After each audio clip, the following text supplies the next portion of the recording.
سنن نسائی، امام ابو عبد الرحمن احمد بن شعیب النسائی رحمہ اللہ تعالی، ولادت 215 ہجری، وفات 303 ہجری۔ تعویل قول عز وجل اذا قمتم الى الصلاة فاغسلوا وجوهكم وايديكم الى المرافق،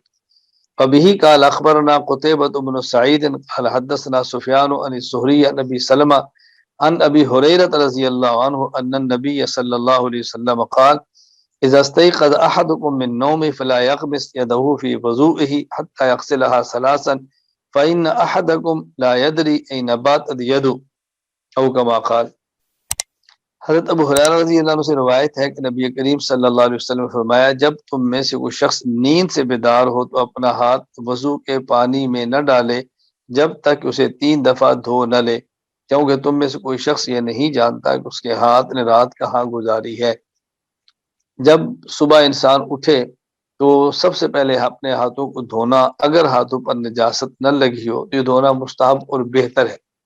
اگر ہاتھ پر نجاست لگی ہو تو پھر ہاتھ کو دھونا واجب ہے، اور اگر نجاست نہ لگی ہو تو پھر دھونا مستحب ہے۔ اور یہ جو فرمایا کہ برتن میں ہاتھ نہ ڈالیں